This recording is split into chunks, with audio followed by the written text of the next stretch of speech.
After 6 months of marriage to my best mate's sister, we still haven't consummated our union. In a fit of anger, I rang up my best mate. I can't go on like this. I want to divorce your sister, I said. To my surprise, my best mate sighed wearily on the other end of the line. I can't go on either. Your sister and I are getting divorced tomorrow. Ding. Story Shots reminds you to click the subscribe button at the bottom right corner to read the full novel. I was taken aback when I heard those words. I had almost forgotten that my best mate and I had each married the other sister. Thinking about it carefully, his situation seemed a bit worse than mine. Married for 6 months, and he still hadn't gotten to know his wife's body intimately. Unlike me, who had at least seen it. I sighed, finally feeling a sense of camaraderie as fellow sufferers, and said, "Mate, let's meet at the pub. We need to have a proper chat." I arrived earlier than Barclay Goodacker, so I got us a table and put out some crisps to munch on while waiting. 5 minutes later, Barclay arrived in his suit and tie. With a wave of his hand, he was ready to drink. I leaned in, curious. "What's going on with you and my sister? That's what best mates are for, right?" As soon as I asked, he raised an eyebrow at me. "What about you? What's happening with my sister?" It was a classic case of tit for tat. I sighed deeply. "She won't sleep with me." Barclay and I had gotten married just a day apart. Initially, I only knew he had a sister who was a doctor, but I had no idea what she looked like. Until I got so stressed by a client that my chest hurt, and I went to the hospital for a checkup. Barclay, playing matchmaker, specifically called his ice queen of a sister to come. I wondered how beautiful she could be, but I was quickly proven wrong. When I saw Rowena's face, my heart started racing. For the first time, I experienced what it felt like to fall in love at first sight. She wore her mask, revealing only a pair of beautiful, aloof eyes, but I knew very well that every part of her body under that white coat was dancing to the tune of my aesthetic preferences. Afterwards, I immediately asked Barclay to give me her WhatsApp. He said his sister was quite cold. I didn't care. The most charming aspect of chess is silently breaking through the opponent's defenses, and I thought it could apply to any situation. Then I was proven wrong again. During my pursuit, I persistently invited Rowena. "Dr. Goodacker, the moon is so full tonight, perfect for a walk, don't you think?" She replied a day later, I. Frustrated, I went on the offensive offline, asking Barclay to create an opportunity for us to watch a movie together. At the cinema, a horror film was playing. Rowena watched calmly, while I secretly calculated when the scary scenes would appear. When everyone around us started screaming, I pulled Rowena into my arms. I had specifically worked on my pecs for this moment, sure it would seduce her. However, she struggled to lift her head. Her slender eyes were like whirlpools, making me nervous. In such a perfect atmosphere, I thought she was going to shyly thank me and get closer, but in the next second, she stiffly pushed me away. Frowning, she said, "Why are you blocking me during such a good scene? You've even messed up my hair." How should I describe my expression at that moment? It was utterly ridiculous. To think that I, too, could end up in such a mess. "I can't go on like this, I really can't. Your sister is either frigid or just not into me," I grumbled, unable to even enjoy my snacks. I opened the bottle of wine, determined to drink myself into oblivion. Barclay Goodacker let out a long sigh, clinking his glass against mine in frustration. "I can't go on with your sister either. What a waste of a pretty face. That mouth of hers must be connected to her lymph nodes. It's so toxic. You know that V-neck suit I bought the other day? The one you said she'd definitely like? Well, I sent her a photo, and she had the audacity to say it looked like something a high-end club model would wear. Have you ever seen a male model trying so hard to please a woman?" I couldn't help but burst out laughing. Barclay, being the looks-obsessed bloke he is, fell head over heels for my sister at first sight. We both pushed hard for them to get together. We thought their married life would be all sunshine and roses, but it turned out to be as dull as dishwater. And another thing, does your sister really have that many cases to work on as a lawyer? She's always cooped up in the study. Most of our conversations happen over WhatsApp. I'm starting to wonder if she's got someone on the side. Barkley's voice grew louder as he vented his frustrations. I stared at the swirling wine in my glass, nodding in agreement. I think your sister might be seeing someone else too.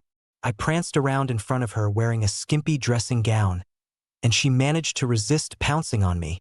And the other day, when I asked her what scent of baby powder she preferred, she had the nerve to say there was no rush. You know, when a woman has no desire for a man, it usually means she's not interested. It's infuriating, we're married, and we still haven't slept together. Bloody women? Barkley spat, patting my shoulder with disgust. Let's divorce them. I'll do it tomorrow, you do it the day after. We'll leave them the assets and go live it up. I couldn't agree more. Barkley and I are both people of action. The next day, we went back to get our identification documents. Since he was divorcing first, I accompanied him to the Goodacker family home. The old house was in a neighboring city, and we didn't notify anyone when we arrived. We thought the spacious mansion would only have staff, but we were stunned to see several wealthy ladies playing mahjong. I asked Barkley, "Didn't you say your mum was traveling abroad?" He was also surprised. She posted on social media just yesterday. Oh no, if she discovers us, she'll start nagging again. I said, "Be discreet. Do you know where the documents are?" "I do." He patted his chest confidently.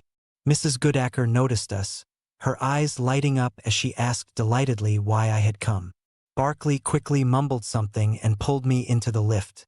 However, after searching for a long time without finding the documents, I couldn't sit still on the sofa anymore and got up to help him look. At that moment, Rowena sent a message. "I heard from Mum that you're back at the old house?" I thought for a moment before replying with a simple Rowena. "All right, I'll come over after work. I'll ask Agatha to make the sweet and sour pork ribs you like." I stared at this message for a while, puzzled. What's going on? Rowena seems to be in a good mood today, but last night, she clearly rejected me. Thinking of this, I felt frustrated. Last night, when Barkley and I were drunk, she and my sister both came over. I had wanted to bring up divorce, but I accidentally fell asleep on the way back. When I woke up again, Rowena was helping me undress. She rarely treated me so considerately. At that moment, with the alcohol fully hitting me, I was dazzled by her long, slender fingers. I grabbed her hand and placed it on my chest, pouting as I used my old trick. "Dr. Goodacker, my heart races when I see you. Could you examine me?" As I said this, I leaned closer to her. Her breath caught, and she told me to lie down first. She finished quickly. When she spoke, her warm breath fell on my ear, making my entire heart tingle. So I started to undress. My jacket came off, and the white shirt underneath had been accidentally soaked by Rowena earlier. It clung tightly to my body, outlining my well-defined abs. Breathing became a bit difficult, so I tugged open 2 buttons, feeling relieved. I looked up hazily. "Rowena, haven't we consummated our marriage yet?" We were so close, the atmosphere so intimate that things could have easily progressed further. Rowena's expression froze slightly. I grabbed her hand and placed it on my waist, coaxing her to move it upwards. I thought we could take the next step, but she suddenly snapped out of it and stopped my hand from unbuckling my belt. "Aubrey, you're drunk. Be good and stay put. I'll go make you some sobering soup." I was stunned. I didn't even register the gentleness in her voice, only knowing that those slender eyes held not a hint of desire. Rowena truly felt nothing for me. My burning heart plummeted to rock bottom. Recalling that embarrassing scene, I irritably closed my phone when I saw the chat log now, telling myself not to pay her any attention. At that moment, the door opened and Mrs. Goodacker poked her head through the gap. "What are you looking for?" Barkley frowned deeply, clearly frustrated from searching, and blurted out, "The identification documents." Trouble had struck. The whole family was in turmoil, and the mahjong-playing socialite had left. In the living room, Theodora Goodacker seated us both on the sofa, eyeing Barkley warily. "You want a divorce?" Knowing he couldn't hide it, Barkley nodded with feigned nonchalance. Yes, it's pointless now. Theodora gritted her teeth, chastising him with exasperation. You begged us to arrange your marriage, saying Muriel was the only one for you. What's all this about now? I couldn't help feeling a bit guilty myself. Truth be told, I had used every trick in the book to win Rowena over back then. But who knew she didn't like me? I hated that I wasn't some shapeshifter who could eventually transform into someone she fancied. Mom, you can't force love, Barkley sighed wearily. Muriel doesn't love me at all. She only agreed to be with me to deal with the pressure to get married. As he finished speaking, a tall, slender figure appeared. My sister Muriel arrived, looking disheveled. The usually impeccably dressed lawyer's hair was in disarray, her expression anxious. Barkley? She approached him, her tone stiff. You want a divorce? Why? Everything was fine. The family group chat exploded, and everyone rushed over. Seeing Rowena stride in on her high heels, I forced a smile. With her cool demeanor, she walked to my side. I discreetly stepped back. Feeling unwell? Noticing my pained expression, she leaned in to ask. I remained silent, clinging to my last shred of dignity. The atmosphere was tense. Muriel frowned deeply, trying to grab Barkley's arm, but he shook her off. No need to say anything. I've made up my mind. He glared at Muriel in annoyance. You can spend your life with your cases, Counselor Sinclair. With that, he grabbed the family register and put his hand on my shoulder, ready to swagger out. Rowena quickly pulled me back, her tone grave as she finally spoke. Brother, marriage isn't a game. And don't drag Aubrey into your mess.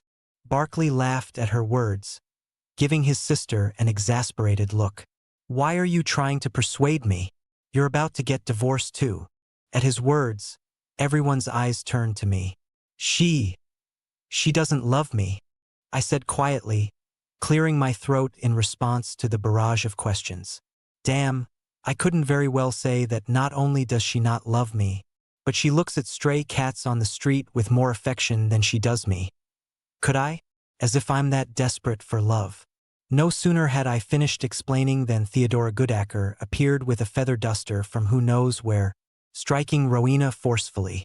Though she held back, the thwack against Rowena's back was particularly loud. Once again exasperated, Theodora scolded. What did I tell you? I said for you workaholic to take some initiative. And now look, you're about to lose your husband. After berating Rowena thoroughly, Theodora turned to persuade me. She said Rowena had never dated before, not even a male mosquito had gotten close before I came along, and asked me to reconsider. If Rowena didn't change her ways, she'd personally introduce me to other women. Barkley Goodacker was displeased upon hearing this. Mom, your daughter doesn't seem inexperienced. She's more like an unfeeling robot, living like an 80-year-old man despite her young age. Aubrey can only suffer by her side. This situation can't go on like this. I silently gave my good friend a thumbs up. Rowena's red lips tightened, an unfamiliar look of guilt crossing her striking features. She reached for my hand, about to say something, but I backed away quickly. What's with the hand-holding? That'll cost extra. The room fell silent once more. Muriel couldn't help but let out a small cough. I glanced at her. Muriel, I hate to say it, but if Barkley doesn't want you, you should really take a hard look at yourself. With that sharp tongue of yours, you'd kick a passing dog twice. You're bound to end up alone. Barkley raised an eyebrow, also secretly giving me a thumbs up.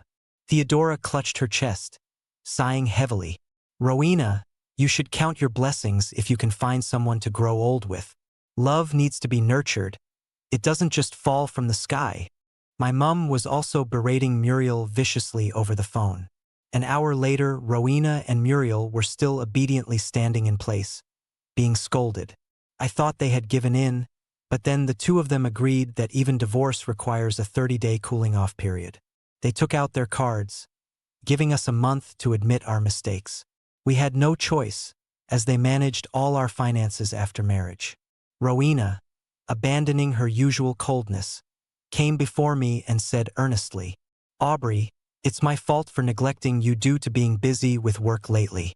As Mum said, I've never dated before and don't know how to love someone, but rest assured I'll definitely change and promise to love you properly from now on. Those blue sapphire cufflinks you mentioned liking will be delivered to you soon. Take this card, and if you see any auction items you like in the coming days, just use it. I was stunned. Before I could react to Rowena's flawless speech, my sister fixed her hair and turned to Barkley. Barkley, I admit I've had a bit of an occupational hazard, being sharp-tongued out of habit, but those weren't my true feelings.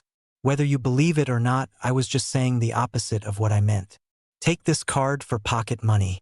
Didn't you post about wanting to buy a Ferrari to play with? I'll arrange it for you as long as you calm down. Then, the two of them gazed at us lovingly, as if pouring a lifetime of affection into this moment. We absolutely refused to divorce. Those two cards gleamed enticingly before us. Since handing over our money, we'd been left with only our measly salary cards.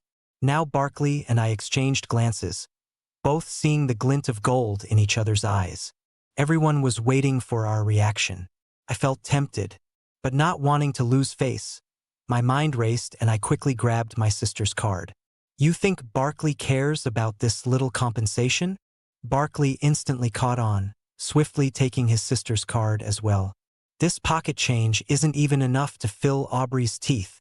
With the cards in hand, afraid they might take the money back, we linked arms and rapidly headed for the door. In sync, we turned back after a couple steps to state our position. Ha! As if we could be bought off with just a bit of money. Late at night in my private villa, Barkley and I exchanged the cards in our hands, then silently looked at each other for 2 seconds before bursting into laughter. I said, I wouldn't have guessed your sister could be so generous. He replied, I wouldn't have guessed your sister isn't stingy either. On the open-air balcony, we comfortably nestled into the sofa, poured some wine, clinked glasses, and contentedly watched the football match. As we were watching, Barkley propped his chin and glanced over at me. By the way, how much compensation did they give you? I said, you tell me first. He gave me a look of exasperation, got up from the sofa, and came back with a velvet box in his hand. Opening it revealed an exquisite, dazzling metal watch. Our mum had the housekeeper send this to me. I must say she has great taste. I'll get you one too later. What compensation did our mum give you? I took out my phone and showed him the message. She said she's going to set up a wine shop for me. After saying this, I realized and corrected him. What do you mean your mum? My mum? That's our mum. Barkley paused, then nodded. Ah, right. My phone dinged with a message from Rowena. She unusually asked if I'd eaten, saying she'd made sweet and sour pork ribs, my favorite. It was her first time cooking. The photo showed the opposite side of the dining table, empty and lonely. Only the pork ribs stood out with a bright red color, coated in thick sauce. Even through the screen, it looked delicious. I stared at it for a while, then looked away from the tempting image, deciding not to reply. Unexpectedly, she sent over a photo of herself before bed, revealing her collarbone. Before I could open it, she recalled the message. Rowena, sent by mistake. Me, as if I wanted to see it anyway. I locked my screen and noticed Barkley had fallen asleep. I was about to grab a thin blanket to cover him. His phone kept dinging, so I simply muted it. I was changing clothes and about to get into bed when my phone rang again. I didn't realize it was a video call and accidentally answered it. When I looked back, a flood of risque imagery invaded my vision. The room was dimly lit. My little cat Fluffy, with its soft paws, was stepping on Rowena's waist and meowing sweetly at me. However, as my gaze moved to those fair thighs and full breasts, I was stunned. Was Rowena trying to seduce me? On the video call, Fluffy seemed to sense I was admiring the view. It tactfully climbed down from her body, pulling her nightgown strap along with it.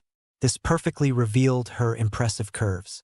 I felt like I was about to get a nosebleed. It was quite similar to when I accidentally walked in on her showering. Slim waist, long legs, undulating contours. My heart started pounding uncontrollably. After staring for a while, Rowena suddenly looked over, her tone tinged with amusement. Aubrey, like what you see? Our eyes met and I nervously widened mine, stammering, Who's looking at you? I'm watching the cat. Oh, I see. She chuckled softly, her expression infuriatingly gentle. Did you see the pictures I sent you? Fluffy's having some trouble eating. A few hours ago, Rowena had sent me updates on Fluffy's eating habits.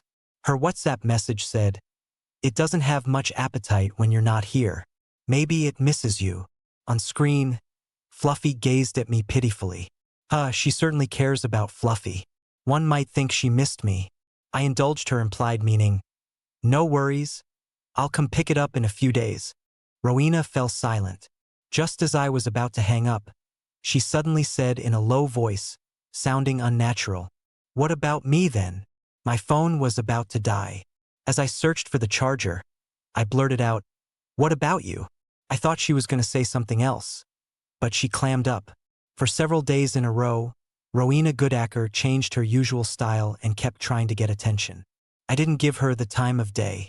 After attending the auction, I started busying myself with the wine shop business. On the day of the sapphire cufflinks, my sister Muriel Sinclair happened to message me asking about Barclay Goodacker's recent situation. I said, £10,000 per question. She quickly transferred the money. Well. I asked, What do you want to know? Muriel replied, What has Barclay been up to lately? He hasn't been responding to my messages. Oh, him? His company's been having him mentor interns recently. He and a young university girl have been getting on like a house on fire. I suppose youth and sweet talk really do work wonders. She's got Barclay wrapped around her little finger. Rubbish.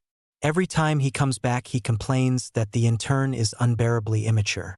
He wouldn't touch a May-December romance with a 10-foot pole.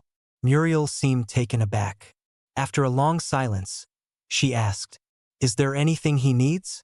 I could buy it for him. I replied, Buy what? Stop dithering and just give him money directly. You're the one with all his cash anyway. She went quiet again. Just then, Barclay called me. I stopped focusing on Muriel's side of things. I walked to the break room. On the other end of the line, Barclay was laughing heartily. Mate, guess what? My sister just video called me asking how your wine shop was doing. I told her it's going great. You've got 2 or 3 wealthy lady investors wining and dining you every day, living the high life. You should have seen her face. Her hopeful expression dropped faster than a lead balloon. I've never seen my sister look so constipated before. It was brilliant.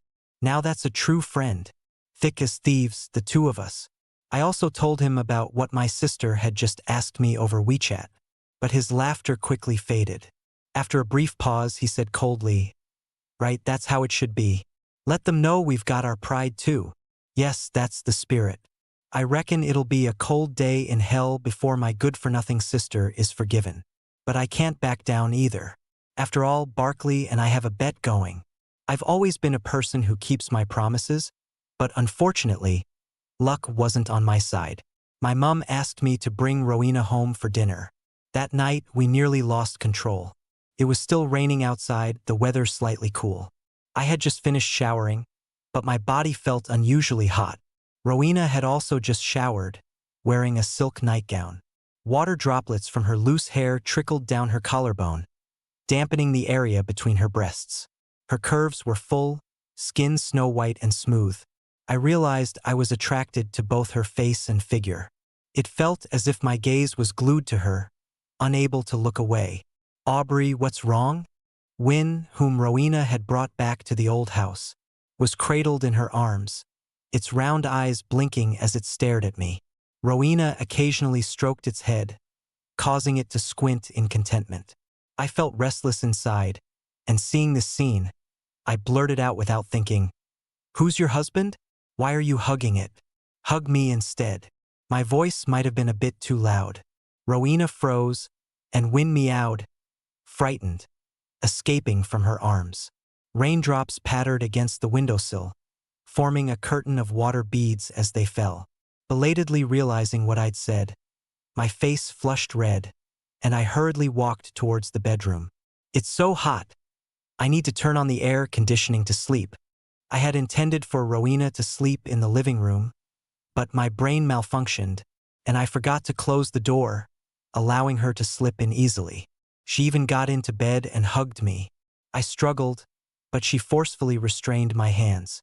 Her tone carried an unfamiliar hint of grievance. Aubrey, you said you'd give me time to make amends, but I haven't found a chance to talk to you. You don't reply to my messages every day, and I'm truly anxious. I admit, I've neglected you a lot over the past 6 months. The hospital has been incredibly busy, but I've been trying to find ways to make it up to you. I had planned to take a proper holiday in the latter half of the year to travel with you, but I never expected you'd want to leave me. She buried her face in my neck and shoulder, her warm breath brushing against my skin. I felt like I was about to melt from the heat. Can you get off? I'm dying of heat. At that moment, Win appeared and rubbed against my trouser leg. Rowena took the opportunity to pick it up. Look, during the time you were away, Win missed you a lot. I missed you too. Win adorably leaned in to nuzzle my cheek. I stared at Rowena's face, which had a strong, assertive quality, my mind going blank. Wait, my brain's a bit slow to start up, need to process this. All right, I'm back online. So, under her expectant gaze, I met her eyes and smirked. Is that so? How much did you miss me? Take off your clothes and show me. She fell silent. Her brows furrowed deeply, as if stunned. The air conditioning seemed unable to alleviate my restlessness, so I simply kicked off the duvet. Rowena, do you really not know, or are you pretending? No. What? She looked bewildered. Ha! The clothes weren't coming off. The affection was just an act. I asked her, did you ever like me? All this time, I'd been trailing after her, eagerly providing emotional support.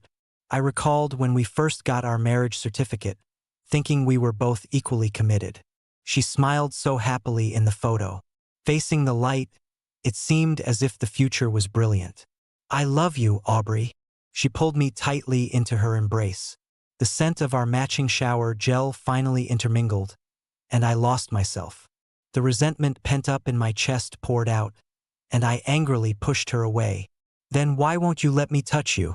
We're husband and wife, yet you make me feel like the other woman, needing to bathe, burn incense, and choose an auspicious day just to sleep with my own wife. Oh, and even then, you always refuse.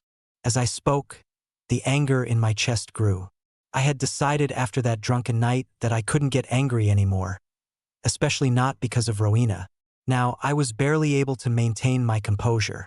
Get out. Let's both cool down. I turned my back, irritably starting to unbutton my pajamas. Rowena finally realized something was off with me. Did you drink the chicken soup Mum gave you tonight? How would I know? Tasted good, so I drank it. She felt my forehead with her hand, her tone urgent yet tinged with obscurity. Aubrey, do you need to go to the hospital? Or do you want me to help you? Though she asked, her fingers had already slipped inside my collar. I clenched my fist, my Adam's apple bobbing. My breathing slowed by half a beat. I don't know how Rowena and I ended up rolling together. I only know that I apparently didn't understand Rowena 100%. Just like now, I never knew she could be like this. Rowena's hands, accustomed to wielding surgical scalpels, were deft and methodical, albeit chaotic, nearly making me surrender. I used to tease her, asking what those hands could do besides holding a scalpel. I never expected to get an answer so soon. In the end, my back was drenched in sweat, and she still remembered to explain why she hadn't let me touch her before. Muriel said you don't like children, and condoms aren't 100% safe, so I had planned to get an IUD, but I could only find time for the procedure in the past 2 months. Saying this, she increased her pace as if dissatisfied. I was about to tell you when you wanted a divorce. I didn't even get a chance to surprise you. If you had told me earlier that you wanted me to love you, I would have loved you like this every night. The next second, seeing her kneel down, my eyes widened as I grabbed her soft hair. Are you mad? My hands are too slow. The sound of lips and teeth melding amplified in my ears. The veins on my forehead bulged as she guided my hand downwards. Before I could react, she leaned in to kiss me. Her voice was hoarse. "I'm giving you back what's yours. I suspect your sister has signed up for some inappropriate course." I texted Barclay Goodacker, my mind filled with images of Rowena's seductive gaze. He replied with a voice message, his voice a bit hoarse. "I also think your sister has signed up for a course." Just as I finished listening, the door opened, and Rowena came in with a contraceptive implant procedure form to show me. Her gloom had lifted, replaced by a refreshed air. Misunderstanding cleared. "Can you forgive me now?" I suddenly remembered my bet with Barclay. If I forgave Rowena first, I'd lose. As I hesitated on how to respond, Rowena cupped my face and kissed me. Peach-flavored kiss. Innocent and soothing.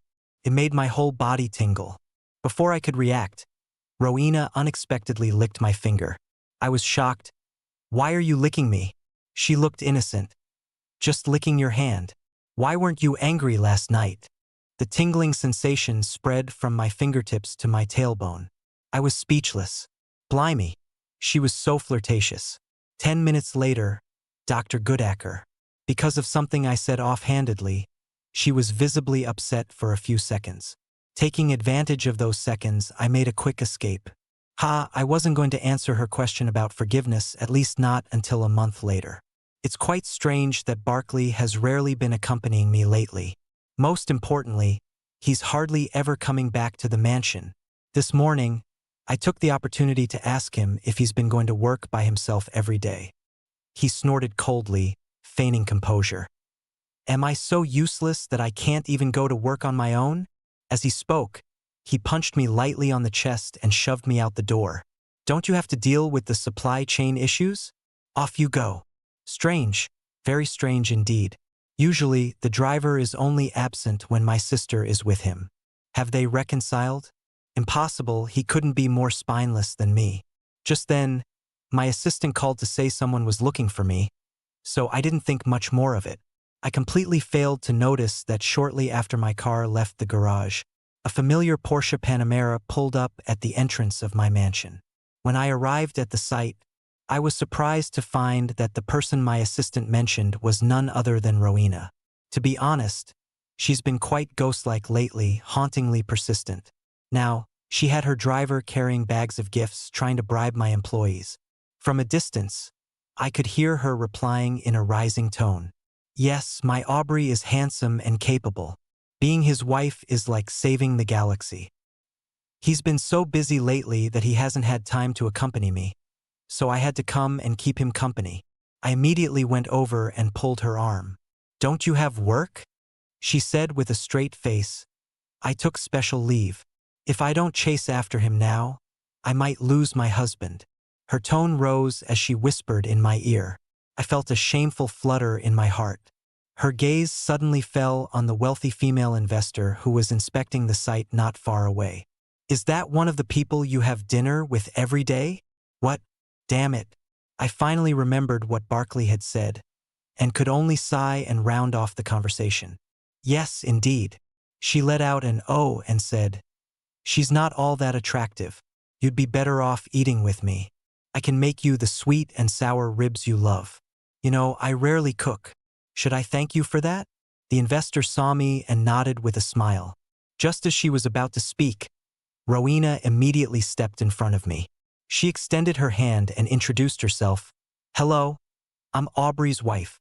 We're very much in love, and there's no room for a third party."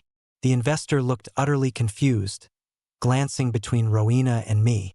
"I know, Dr. Goodacker. I've heard about you many times." "Many times?" Rowena's wariness turned to bewilderment, and a hint of pleasure crept into her cold expression. "Was it Aubrey who mentioned me?" "Not exactly." Rowena's smile faded. "But it was all related to you." Rowena's smile returned. Her gaze fell on the investor's outfit, and her eyes lit up. Compliments came naturally to her. "Aubrey told me before that the investor had good taste, and now I see it's true. Your outfit is so stylish, and that bag paired with the scarf is even more charming. I must ask for your fashion advice someday." I was speechless. wondering how to politely get rid of this troublesome presence when I suddenly saw Barkley approaching. Panicking, I tried to hide Rowena in the warehouse. "Your brother is here. Quick, hide." Rowena looked exasperated. "Why should I hide from him?" She was about to walk out brazenly when I pulled her back, planting a kiss on her cheek and warning, "Behave yourself. We haven't made up yet." Her eyes darkened as she turned her face. "Kiss me again." I obliged helplessly. She held on to me, deepening the kiss before ducking into the storage room. Barkley had come to ask for my advice on golf clubs. As we walked several laps around the shopping center, Rowena followed behind, occasionally sending snarky messages. "You two look so close. I'm starting to ship you guys." I couldn't help but smile as I began typing a reply. Barkley glanced around. "I feel like someone's following us," he said. I nervously rubbed the back of my head. "Really? I don't think so. That disobedient woman." I told her not to follow, but soon it was my turn to feel uneasy. "Barkley, I think I just saw my sister." He was in the middle of texting when he heard this and froze. "That's impossible. She must be working on a case right now." I narrowed my eyes, coldly reminding him, "Don't tell me you've forgotten our bet." He looked utterly exasperated. "How could I? We agreed whoever softens first has to wash the other's smelly socks for a year." "Exactly. Damn it, I absolutely can't be discovered." This made me think of something else. "By the way, when did you tell your sister I don't like children?" "What?" Barkley looked up, pondering for a while. "Oh, I remember now. Back in university, didn't we watch too many of those videos on social media? You said childbirth was too painful for women and you might consider not having kids. But that was just casual talk, right? I even remember you mentioning vasectomy. How come your sister still remembers this?" At this, he raised an eyebrow as if discovering a secret. "Blimey, could it be she noticed you back then? You were always at my place during uni. Was that really the case?" This question had been lingering in my mind for a long time. It wasn't until the wine tasting event was over that I finally had the chance to pull aside Rowena Goodacker, who had come to visit. I cornered her in the office. "Be honest. When did you start liking me?" I asked. She answered without hesitation. "Perhaps it was when you told my brother that if you liked me, you'd just go for it?" It took me a moment to understand what she meant, and I couldn't believe it. "When did I ever say that?" She cupped my face and gave me a quick kiss. "I'm joking. Actually, I noticed you back in university, but then I went abroad, so we couldn't really connect. I never imagined we'd meet again after I returned. Otherwise, do you think I would have agreed to marry you so quickly?" I remembered how cold and aloof she had seemed when I first started pursuing her, and I felt exasperated. "Then why did you act so indifferent towards me at first?" "I was nervous. Couldn't you tell?" "No, I couldn't." I was about to scold her when she suddenly grabbed my chin with precision and kissed me. Her tongue skillfully probed, teasing the roof of my mouth and licking my lower lip, nearly making me surrender. I don't know how long we kissed, but as I tried to turn the tables and pin her down, I suddenly heard several strange yet familiar sounds around us. I paused, and Rowena quickly pulled open the curtains. And then, we found ourselves staring right at my sister and Muriel Sinclair. I was in an awkward position, pinned down by Rowena. Meanwhile, Barkley Goodacker, who had just been saying he would never forgive your sister, was also in a compromising position, pinned down by Muriel Sinclair, his chest heaving, clearly annoyed at being interrupted. Good grief, the sky was falling. Rowena and Muriel discreetly left, leaving just the two of us behind. Logically, I should have felt guilty. But who could blame me when my best mate was even worse at pretending than I was? So I cleared my throat and asked formally, "When did this happen?" He rubbed his nose. "A few days ago. I suddenly realized your sister actually loves me too. She's changed a lot, being nice to me now and saying sweet things." He kept talking. "Also, you don't know how lovely it sounds when she calls me baby. She even spends money on me, though I've given her all my money. The fact that she's willing to spend on me proves she's generous and loves me." I choked. Is this what a grown man should be saying? But I didn't focus on that. Instead, I took the offensive. Right, I've caught you out. You're doing the sock washing, and don't forget that supercar of yours is coming to me too. Barkley finally caught on, challenging me. Ha, you've got me? But what about you? What's going on with you and my sister? Oi, been snogging for a while, have we? Look at all those marks on your neck. I brazenly replied. Those are mosquito bites. Yeah, right. And I suppose your chapped lips are from mosquitoes too? In the end, I gave up the struggle and honestly confessed when Rowena and I had reconciled. Barkley came clean too. Well, true brothers in arms indeed, we'd made up on the same day. Barkley, so about those socks. Rowena appeared right on cue. I grabbed her hand, stirring up trouble. Your brother wants you to wash his socks. She looked at Muriel and tooted. What kind of person is he? Can't he afford a washing machine? Muriel didn't argue. She put her hands on Barkley's shoulders and leaned in. Don't worry, Barkley. It's just socks. I'll buy you 10 or 20 washing machines if you want. They'll be spotless. Rowena wasn't about to be outdone. She planted a fierce kiss on my lips. Don't worry, darling. I'll give you money too from now on. You can wash whatever you like. During an upcoming holiday, the four of us went on a night camping trip together. The clouds were thin, and Barkley Goodacker and Muriel Sinclair were playing a grid game not far away. Rowena Goodacker and I sat by the tent, leaning against each other. The mountain breeze was gentle and pleasant, with the scent of floral water filling our nostrils. I pressed my thin lips together, staring at the stones by the river for a long while before curiously asking her, Rowena, why did you want to become a doctor? To save lives and heal the sick. It's such a cool thing to do. Even her smile was serious. But it reminded me of a news story I had seen recently about a doctor who hadn't eaten or rested, working tirelessly to cure patients, only to be stabbed by a patient's family member who had nothing to do with them. The doctor cried for help in the hospital. What a tragic incident. My heart suddenly tightened. What do you think the northern lights look like now? She asked while reading my palm, tossing her phone to me with her free hand. Look it up, she said. That's when I discovered Rowena's search history from a few months ago. What to do when your husband is angry. How to improve intimacy with your partner.